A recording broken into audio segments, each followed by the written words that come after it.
One of the lesser known features of Tina4 is the services module, which is a synchronous processing queue. So let's get into it and see what it's all about. So we're going to go into our superheroes project, and the first thing that we will look into is the composer file. And there we can see a script, start service. And so if we just go composer, start service, we'll see that the service starts up and it'll start running, and we will see that there's actually nothing there to run. And so let's see where all the code resides. So the first thing that's happening is that it's running in the bin folder. It runs this Tina4 service. In there, there's a couple of interesting things to look at. The one is that there's the session array variable, which we will use to persist values if we want to from time to time. The second part that is interesting to note is that Tina4 is the index file is included, which means that generally Tina4 runs because you call Tina4 in the index file, and it means that you've got access to a full complete Tina4 system.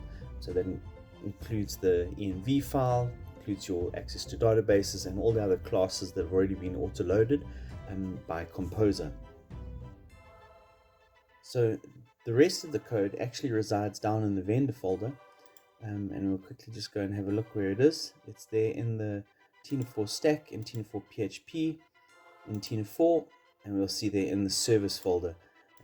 There's a couple of files here that actually control it. So the service file is the queuing mechanism, and then the process and process interface determine how these processes are set up. So let's look at the actual flow of the code. So here we can see how in the red is the composer start service, and the first thing it does is it goes and gets the processes. So all the stuff in blue is the actual service runner, and then the green is the process. So the service runner goes and gets all the processes, decides if there's something to run. If it does run, it's going to look in the can run method of the process to see if it's actually able to run at that time, and then it will, presuming that it works, it will run the process, and then the next process will carry on, and then once all the processes have run, there's a pause implemented, which is default 5 seconds. And then once it's done that, it goes back and checks to see if there's a stop file. And if there's no stop file, it just carries on again, and it just keeps going on and on and on. So how do we build out one of these processes? So I've got a test process here that I've already built out, and as we said before, it's got 3 important parts. The first part is the name that we're going to call this process, and that's important if we want to stop it later. There's also a can run method, which determines is this able to run at this time, and then obviously there's the run function. And so all this one does is it returns true, which means that it can always run, and all it's doing is it's just actually counting up the number of runs in the system to see how many times the queue system has actually run. Now, earlier you would have heard me say that the default pause time is 5 seconds, but as you can see here, the default pause time is currently sitting at 4. And the reason for that is that there is actually an override flag that you can put into the env file, which I have here, and where you can set the Tina4 service time as 4. Now, this is currently in a pull request and will hopefully eventually go into the current version of code. It's not in this latest stable release at the time of making this video, but we're hoping that this will eventually become part of Tina4. So as one can see, I could actually change this time here. What's important to note is you have to restart the service for this to be implemented. I'm just going to leave it at 4. So the question is then, well, how do we get the process that we've made, this test process, how do we actually register it into the service queue? So there's just 2 lines of code that you need, and they can be implemented anywhere in your code base. They can be implemented within your processes. They could also be implemented via a webhook where you hit up an endpoint and you can fire them off.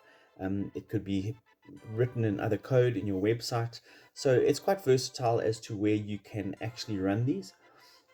Because this is a very simplified system, I'm actually going to put them in my index.php file. So here we can see that we actually are calling Tina4, but here I'm going to just actually open it up. Now I've got a couple of other things here which we're going to talk about later, but here it is. Here I'm going to start my service, and then we're just going to add the process, which will then go into the system. So we're going to save all that. And to be honest, I can't remember if this is going to allow us to automatically do it, or if I have to restart the service. That looks like I'm going to have to restart the service, so let's just do that again.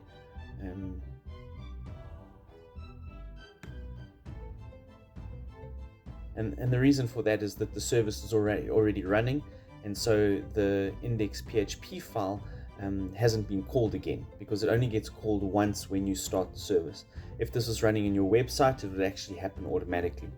I'm just going to cancel this out. We're going to restart the service again. And if you were watching it in debug, in Tina4 debug, you'll see that we actually get something coming up. And there's an undefined offset here because my code, the first time it wasn't defined. It's some horrible coding on my behalf, it seems. So you can see now that it's running the process. It says there it's running my process. And you can actually see the number of runs is actually adding. And this is important to note because this is how you can use that session variable that I spoke of before. And you can see that we have to declare it as a global. And the reason for this is that the service runner actually picks up the code and instantiates it every time. So it means that the class, the test process class, gets rebuilt every time. So that means you can't put any variables in the actual class itself, hoping to persist them over time. So that is how you're going to need to persist variables, is using that session variable. So as I said, you can actually call these processes in your normal in your process classes, or you can call them in the website. So I've actually gone and created two classes here. The first one is the world ends, when new villains arrive on the scene, and then of course our superhero will come and save the day. As you can see, it's a standard process called villain. It's always running true, and then what happens is when the villain arrives, we're actually going to then add the process superhero and remove the process villain. So when the superhero one gets called, then what's going to happen is we're going to add the process villain and remove the superhero one. So it's just going to flip and flop, and each one will call each other.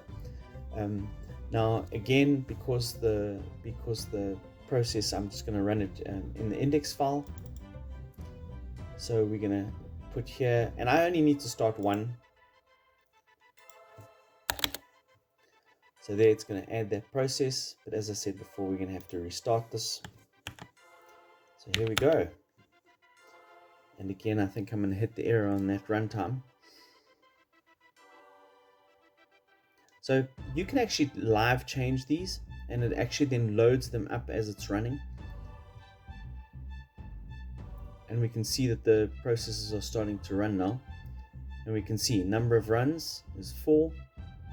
A new villain has arrived. Superhero save the world. It's that endless cycle. Villains arrive, and superheroes save the world. And so that's basically services. You can make them more complex. You can choose to build them in any way that you like, and that's where the design comes in, is that once you've got the pattern working, you have to figure out how to do it. So you could almost use it like a cron in some ways. You could get it to fire off a complicated sequence of API calls within your website. You could get it to do processes that are going to take too long for your PHP timeouts, and so what you can do is when you call them with a webhook, you can then, or with an endpoint, you can then actually run those in the background so that you don't time out your PHP.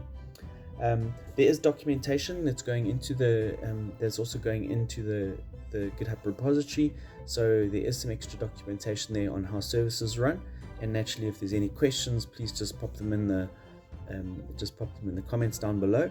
And of course, we need to let the superheroes go save the world, because there's always new villains arriving. Looking forward to the questions down below. Thanks very much.